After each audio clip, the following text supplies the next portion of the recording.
Praise the Lord प्रियो, आप सबको जय मसीह की और प्रभु यीशु मसीह का पिता परमेश्वर पवित्र आत्मा का धन्यवाद हो आज के दिन के लिए, इस समय के लिए, हम सबके जीवनों के लिए। सीधा परमेश्वर के वचन पर चलते हैं। आप जानते हैं कि हम लोग आत्मिक लोग हैं, हम प्रभु यीशु मसीह को मानने वाले लोग हैं। और एक बात को याद रख लीजिए कि आत्मिक जीवन में आत्मिक युद्ध हमेशा रहेगा। हमारे मसीह जीवन में जब तक हम प्रभु यीशु मसीह के साथ इस दुनिया में चलते रहेंगे, क्योंकि दो पार्टीज हैं, एक परमेश्वर की पार्टी है और एक दुष्ट की पार्टी है।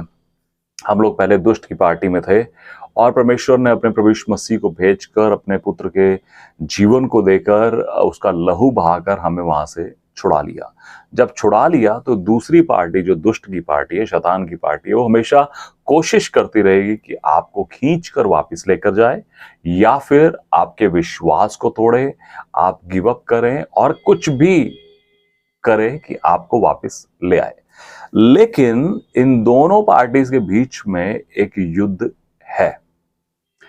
ये बात सच है कि विजयी हम ही हैं प्रभु यीशु मसीह में होके, हमारा परमेश्वर ही विजयी है। लेकिन दूसरी पार्टी जो शैतान की है, वो पूरी तरह से कोशिश तो करती रहेगी कि आपको नुकसान पहुंचाए, परमेश्वर आपको बचाएंगे, आपको बीमार करे, परमेश्वर आपको बचाएंगे, आपका एक्सीडेंट कराए, परमेश्वर आपको बचाएंगे।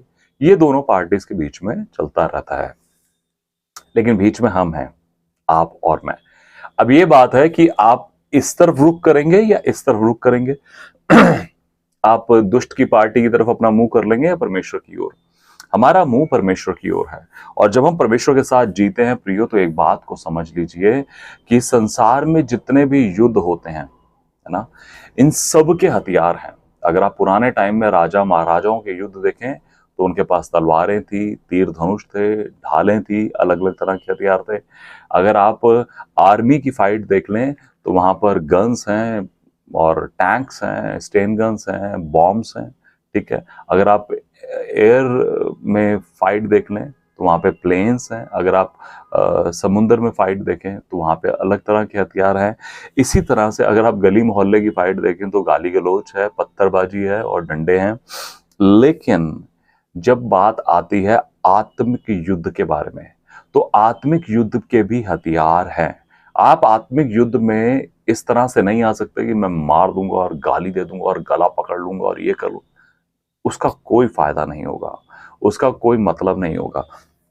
तो इस संदेश के माध्यम से मैं आत्मिक युद्ध में 4 बातें जो आपको विजयी बनाती हैं और विजय बना सकती हैं आपके जीवन के हर एक क्षेत्र में, चाहे वो चंगाई हो, चाहे वो ब्रेक थ्रू हो, चाहे वो छुटकारा है, चाहे वो किसी प्रकार का डिलीवरेंस, कुछ भी है। ये 4 बातें आपको, ये 4 हथियार आपको विजयी बनाते हैं। मेरे साथ देखिए, दूसरा कुरिन्थियों उसका 10वां अध्याय, उसका 4था और 5वां वचन लिखा है, क्योंकि हमारी ये लड़ाई के हथियार शारीरिक नहीं पर गढ़ों को ढा देने के लिए परमेश्वर के द्वारा सामर्थी हैं। इसलिए हम कल्पनाओं का और हर एक ऊंची बात का जो परमेश्वर की पहचान के विरोध में उठती है, खंडन करते हैं और हर एक भावना को कैद करके मसीह का आज्ञाकारी बना देते हैं। हालेलुया। सो बाइबल इस बात को बता देगी प्रियो, हमारे हथियार जो है वो शारीरिक नहीं है। हम ये नहीं कि गला पकड़ रहे हैं, मारपीट कर रहे हैं, नहीं, शारीरिक हथियार नहीं है और ना ही हम लड़ते हैं शारीरिक रूप से। तो हमारे हथियार कैसे हैं? हमारे हथियार जो हैं वो सामर्थी हैं परमेश्वर के द्वारा, और हमारे हथियार जो हैं वो आत्मिक है। तो पहला हथियार, आपने प्रार्थनाओं के बारे में जरूर सुना होगा। मेरे कई वीडियोस हैं प्रार्थनाओं के बारे में, जरूर उनको देखिए, क्योंकि प्रार्थना का जीवन जो है वो आपके लिए एक बहुत बड़ी प्रोटेक्शन है। एक बात को याद रखिए, यहोशू ने जब आराधना करी, वर्शिप करी, प्रेज किया परमेश्वर को, तो यरीहो की दीवारें गिर गई। लेकिन नेहमाया ने जब प्रार्थना करी तो यरूशलेम की दीवारें खड़ी हुई। हालेलुया। आपकी आराधना जो है वो दुष्ट की दीवारों को तोड़ती है, लेकिन आपकी प्रार्थना जो है वो आपकी प्रोटेक्शन की दीवारों को खड़ा करती है। लेकिन इससे पहले कि मैं इस बात को बोलूं कि पहला हथियार प्रार्थना है, लेकिन इससे पहले भी एक चीज है, वो है कन्फेशन। सबसे बड़ी मैं ये बात बोलूंगा कि परमेश्वर के सामने जब हम आते हैं तो सबसे पहला हथियार या पहला जो पावर या जो परमेश्वर में सामर्थ्य देता है वो है कन्फेशन। कन्फेशन में बहुत बड़ी ताकत है प्रियो। जब हम परमेश्वर के सम्मुख आते हैं और अपने कमियों को, अपनी गलतियों को मानते हैं।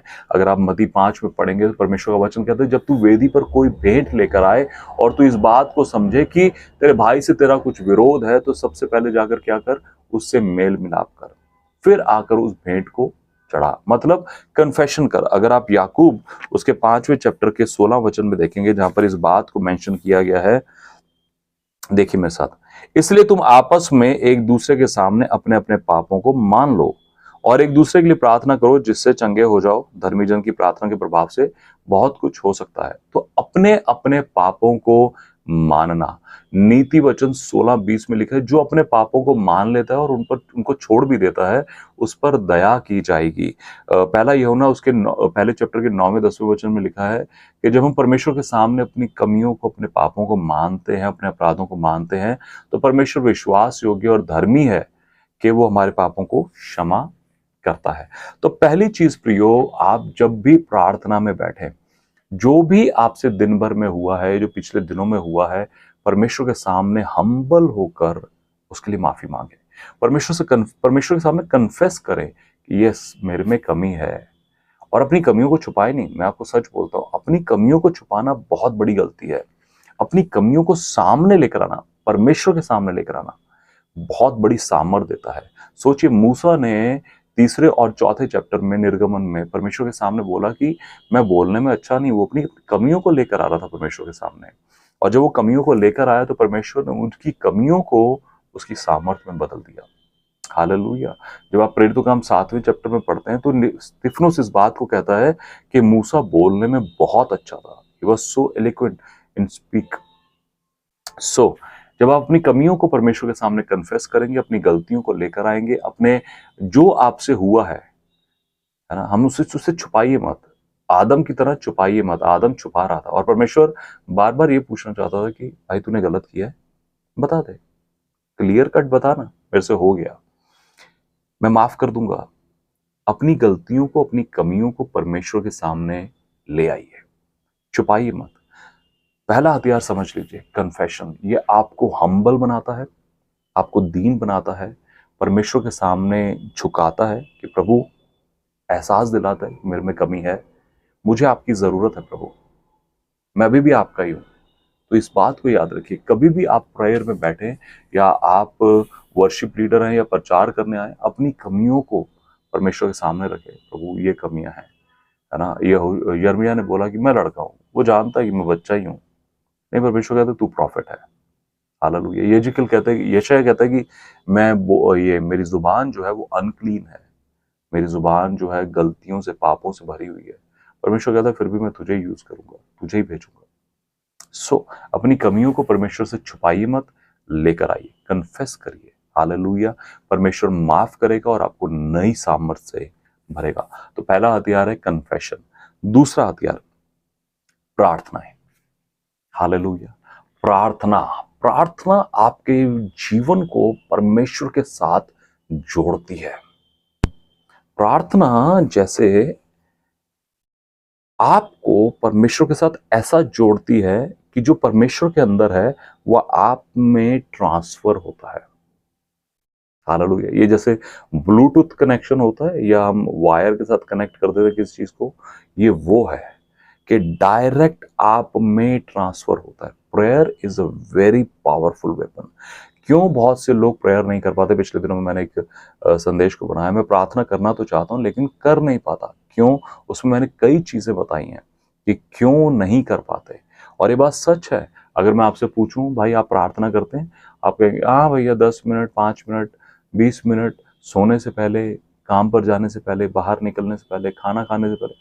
वो प्रेयर्स इस तरह की हैं जैसे आप चाय के साथ बिस्कुट खा रहे हैं या चिप्स खा रहे हैं या कुछ और नमकीन खा रहे हैं, ये कुछ ऐसा है। लेकिन फिर भी आप एक प्रॉपर मील तो लेते हैं, ब्रेकफास्ट करते हैं या लंच करते हैं, डिनर करते हैं, प्रॉपर फूड लेते हैं।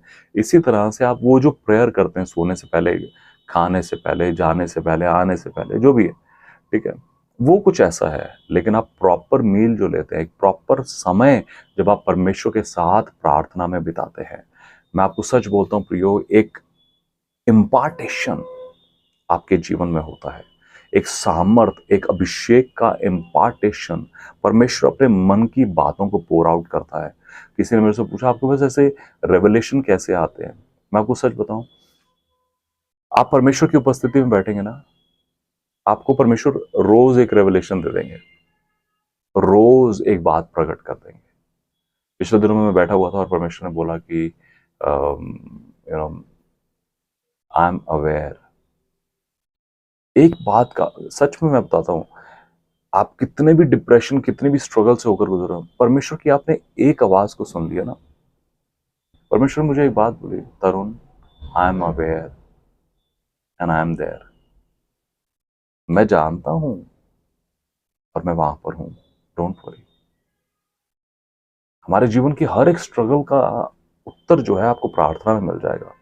और शैतान पूरी तरह से रोकना चाहता है आपकी प्रार्थनाओं को, आपको डिस्करेज करके, अरे कुछ नहीं हो रहा तुम्हारी प्रार्थना से। और मैं सच बताऊं, जिस घड़ी आपके मन में यह आता है कि कुछ नहीं हो रहा है प्रार्थना से, वही वो मोमेंट है जब हो रहा है।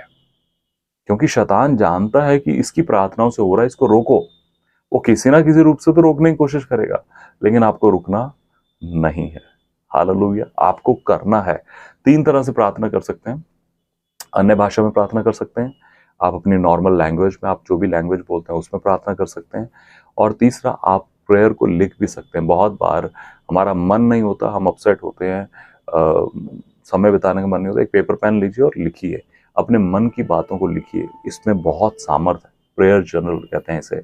और मैंने अपने पिछले संदेशों में इनके बारे में बताया है कि कितनी देर प्रार्थना करनी चाहिए, क्यों करनी है प्रार्थना, है ना। प्रभु यीशु मसीह ने कहा गतसमनी के बाग के समय पे, जब प्रभु यीशु मसीह बाहर आए गतसमनी के बाग से और अपने चेलों को सोते देखा, तो कहा कि प्रार्थना करो कि परीक्षा में ना पड़ो। लेकिन वो लोग सो रहे थे। बहुत से लोगों की समस्या रहती है, वो प्रार्थना में सो जाते हैं। इन सब बातों के ऊपर मैंने वीडियोस बनाए हुए हैं। क्या आप प्रार्थना में सो जाते हैं? मैंने उसके ऊपर भी वीडियो बनाया हुआ है, आप प्लीज देखिए, देखिए और सीखिए। Prayerful life is a powerful life. Hallelujah. हमारा मसीह जीवन, मेरा, मेरे परिवार का, हमारी सेवकाई का मसीह जीवन जो है वो प्रेयर पर है। और हर एक मैन ऑफ गॉड, आप जितने भी परमेश्वर के बड़े से बड़े दासों को देखते हैं, इनका जीवन जो है वो शुरू तो प्रार्थना से ही हुआ। बिना प्रार्थना के आप मसीह सेवकाई को कर ही नहीं सकते। हालेलुया।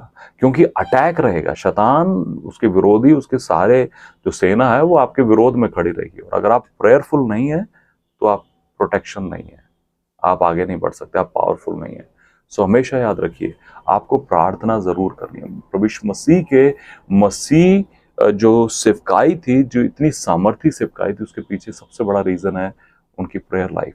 प्रभु यीशु मसीह के चेलों ने आगे पूछा, हमें प्रार्थना करना सिखा, लूका 11 चैप्टर में, है ना, जैसे यूहन्ना ने अपने चेलों को सिखाया है। हालेलुया।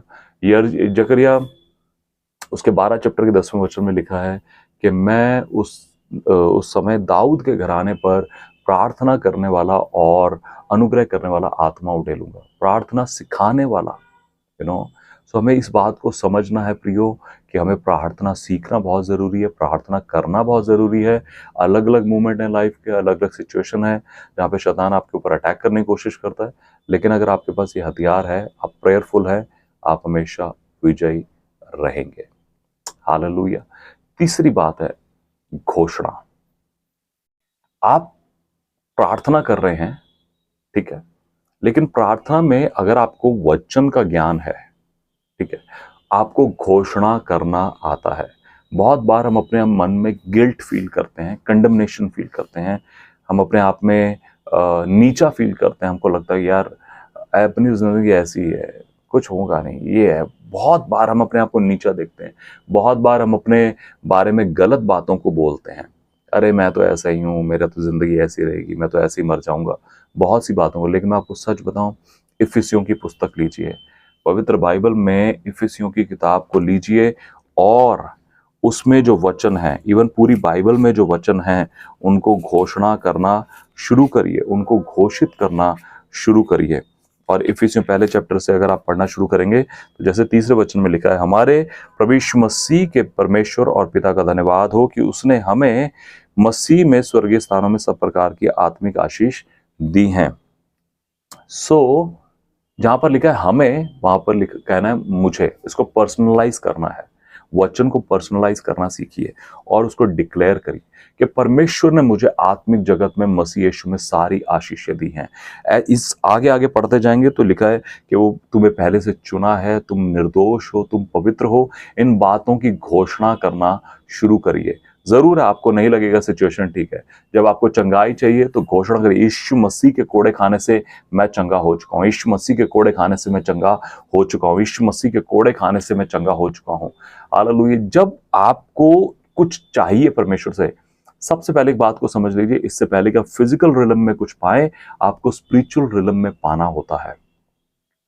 आपको चंगाई चाहिए, फिजिकली आप देखें, इससे पहले आपको आत्मिक जगत से उसको ट्रांसफर करना है अपने आप में।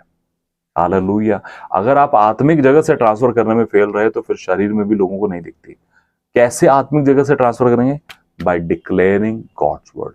मैं चंगा हो चुका हूं, मैं चंगा। आपको एक बार में नहीं दिखेगा। वचन कहता है, यिर्मयाह 23:29 में लिखा है, क्या मेरा वचन हथौड़ा नहीं, क्या मेरा वचन आग सा नहीं है? और अगर आप एक दीवार पर एक हथौड़ा मारेंगे तो वो नहीं टूटेगी। 2 बार मारेंगे नहीं टूटेगी, 3 बार मारेंगे नहीं टूटेगी शायद, लेकिन मारते रहेंगे मारते रहेंगे, 1 ईंट निकलेगी, 2 ईंट निकलेंगी, 3 निकलेंगी, सारी दीवार चली जाएगी। आप एक बार वचन की घोषणा करेंगे, आपको कुछ नहीं होता दिखेगा, सच बात है। 2 बार बोलेंगे, 3 बार बोलेंगे, नहीं दिखेगा कुछ भी होता हुआ। लेकिन आप 10 बार बोलेंगे, 50 बार बोलेंगे, 100 बार बोलेंगे, रोज बोलेंगे, आप देखेंगे आपकी परिस्थिति, आपके हालात टूटने शुरू होंगे।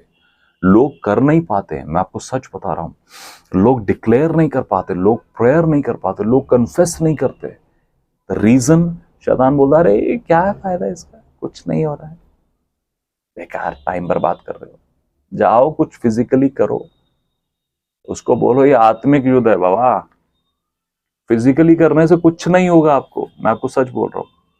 क्यों रिजल्ट नहीं आता प्रेयर्स का, क्यों आंसर नहीं आता? क्योंकि फिजिकली करने का एफर्ट करते हैं। ये है ही स्पिरिचुअल, आपको स्पिरिचुअली ही लड़ना पड़ेगा इसको। एक बात को याद रखिए, उत्पत्ति पहले चैप्टर के जो पहले दूसरे वचनों से पढ़ते हैं, पृथ्वी बेडौर और सुनसान पड़ी थी, सारे पृथ्वी पर जल था, अंधकार था, ये था वो था। वहां पे 2 चीजें ही काम करती हैं आत्मिक जगत में। पहला है आत्मा और दूसरा है वचन, बस। और कुछ काम नहीं करता उधर, उधर हथियार काम नहीं करते।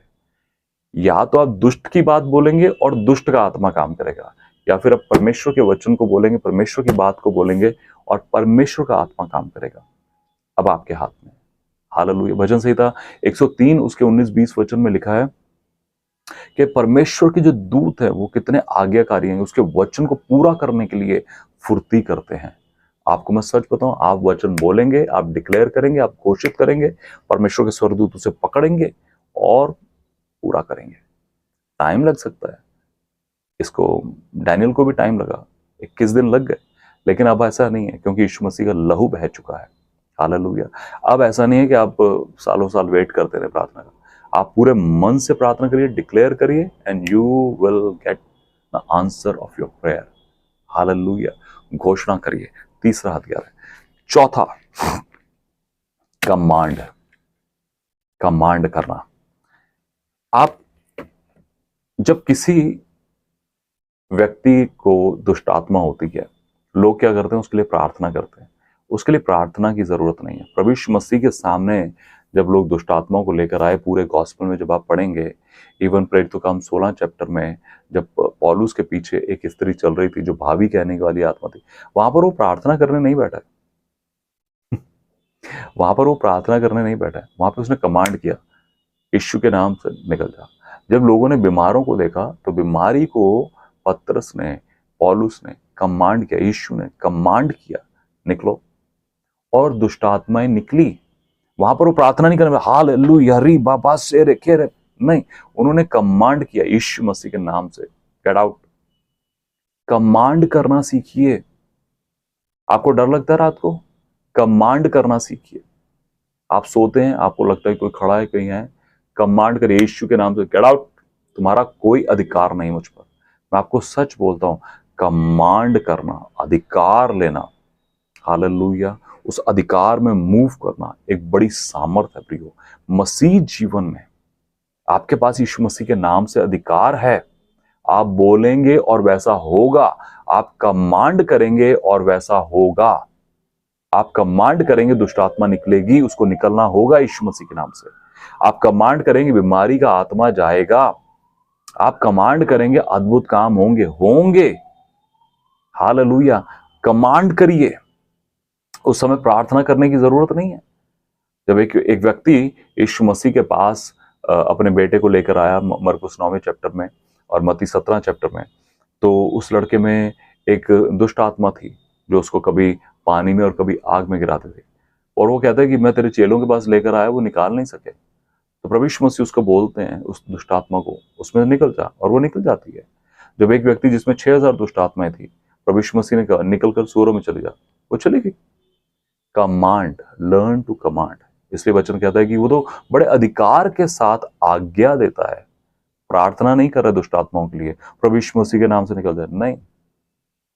प्रार्थना में उसने रात बिताई है, पूरी रिलेशन बना हुआ है। जैसे मैंने आपको पहले बताया, जब प्रार्थना करेंगे रिलेशन बना होगा, इम्पार्टेशन होगा। जब ऑलरेडी हुआ है, पूरी रात प्रार्थना में समय बिताया। जब आप मरकुस उसके 9वें चैप्टर में या मत्ती 17 चैप्टर में पढ़ेंगे, बाइबल कहते हैं कि प्रभु यीशु मसीह पतरस, याकूब और यूहन्ना को लेकर पहाड़ पे गया। वहां पर एलिया और मूसा आए, परमेश्वर के साथ उपस्थिति में समय बिताया हुआ उन लोगों ने।